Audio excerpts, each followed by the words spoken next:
Lizzie présente Alexia, notre fille, de Isabelle et Jean-Pierre Fouillot avec Thomas Chagnaud. Lu par Odile Cohen et Stéphane Boucher.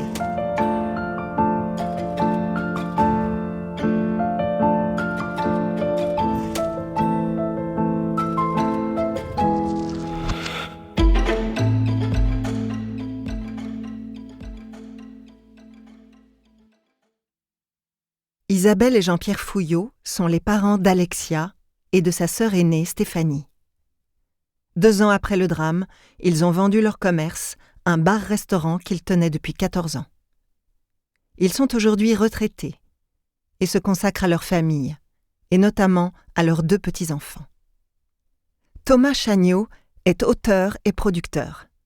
Après avoir dirigé les magazines de TF1, il a créé en 2018 sa société de production audiovisuelle Yellowwood, spécialisée dans les histoires vraies.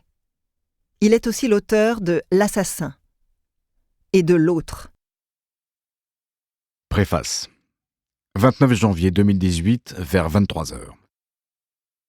Je suis dans ma chambre d'hôtel au Puy-en-Velay, où a débuté le matin même devant la cour d'assises un procès en appel qui s'annonce difficile et qui m'a entièrement mobilisé. Mon portable sonne. Au bout du fil, Grégory Gay, le beau-frère d'Alexia, m'apprend que Jonathan Daval est en garde à vue depuis le matin. Je l'ai pour la première fois au téléphone et il va droit au but. Il me demande d'être son conseil et celui de son épouse, Stéphanie, sœur de la victime. Je suis surpris par cet appel inattendu, mais je lui dis immédiatement que je serai à leur côté, si bien sûr leur précédent conseil n'y voit pas d'inconvénient. Je n'ai plus aucune nouvelle de Grégory jusqu'au jour, nous sommes début juillet 2018, où il m'appelle pour me dire qu'il est accusé par Jonathan Daval d'avoir assassiné Alexia avec la complicité de toute la famille. C'est à partir de ce moment-là que j'interviens officiellement pour Grégory et son épouse dans ce dossier que l'on peut qualifier déjà d'exceptionnel. Exceptionnel et hors norme. Car la famille d'Alexia vivait non pas un drame, mais des drames à répétition. Il y a bien sûr eu sa disparition et l'espoir qui persiste quelques heures, puis les mensonges réitérés de Jonathan pendant plus de 3 mois devant toutes les caméras de France, ses aveux à minima en janvier 2018 et, 6 mois plus tard, ses accusations grotesques et abjectes contre ceux qu'il avait aimés et protégés comme un fils. Chaque version infligeait une souffrance supplémentaire et insupportable à la famille. C'est dans ces conditions que j'interviens.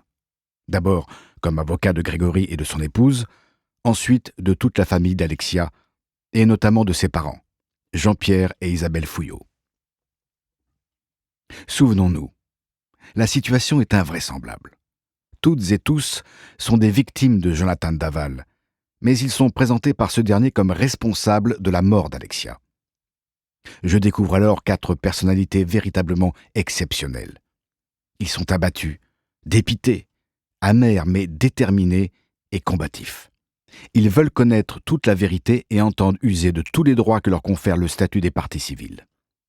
Habituellement, ces derniers accompagnent l'action publique. Leur rôle est limité, presque passif. Là, c'est tout l'inverse qui s'est produit.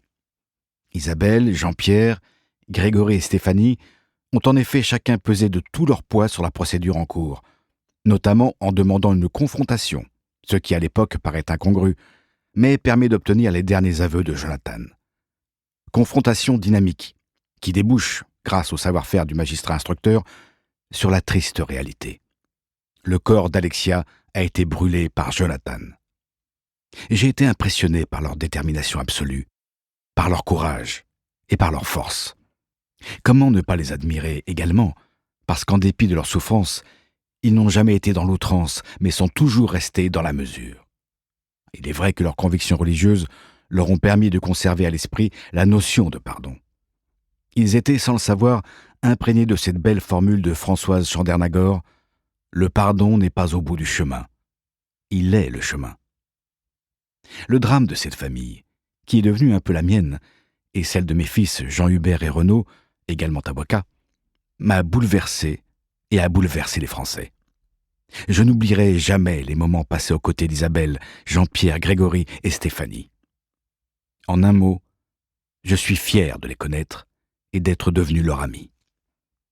Je sais l'importance pour eux de ce livre qui, tout en racontant leur tragédie, poursuit leur quête de vérité, leur volonté de clamer leur amour à leur fille Alexia et de se projeter dans le futur avec, à l'esprit, ce juste mot de Paul Valéry: la fonction la plus essentielle de l'être humain est de créer l'avenir.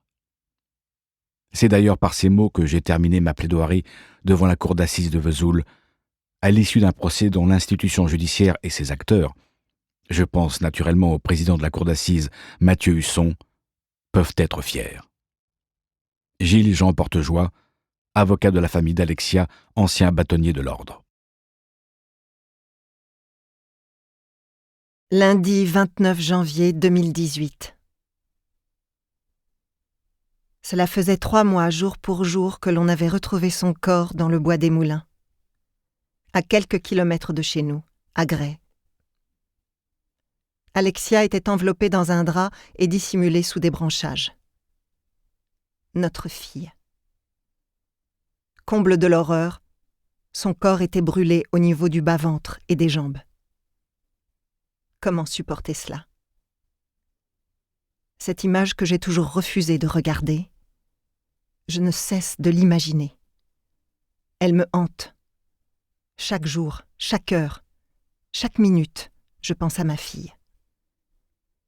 J'imagine ce qu'elle a vécu, ce qu'elle a enduré et ce qu'elle a souffert.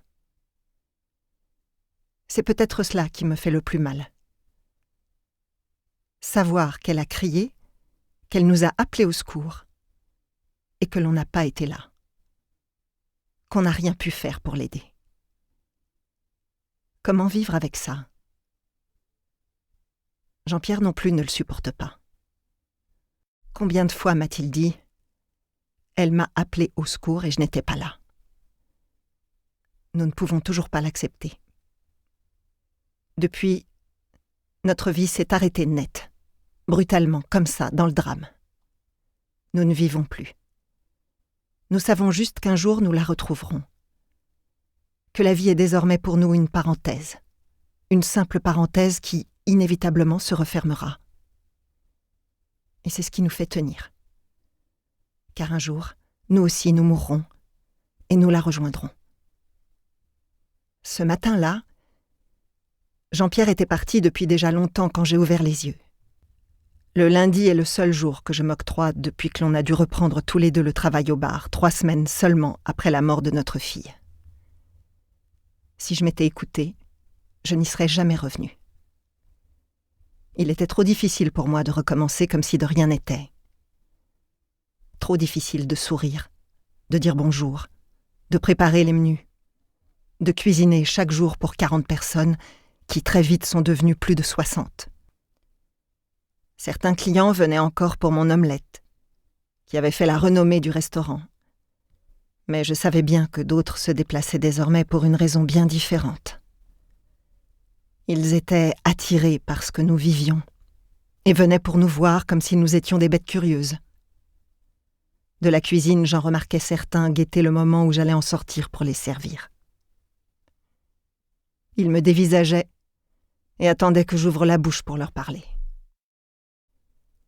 Je me souviens de 2 dames venues de Besançon pour déjeuner qui, une fois leur commande prise, m'avaient chuchoté ces quelques mots. « J'espère que vous aurez quelques minutes à nous accorder après le déjeuner pour nous raconter. » Je n'en revenais pas.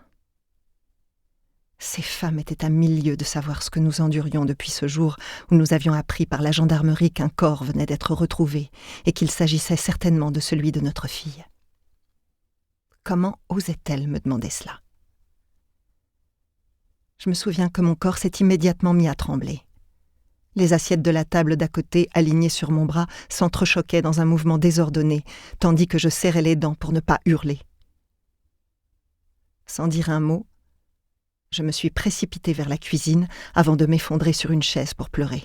C'était horrible. Je me sentais traquée. Je n'arrivais pas à affronter tous ces regards, même si heureusement la plupart étaient bienveillants. J'avais aussi beaucoup de mal à discuter, j'étais incapable de parler de l'affaire. Je trouvais que cela ne regardait personne.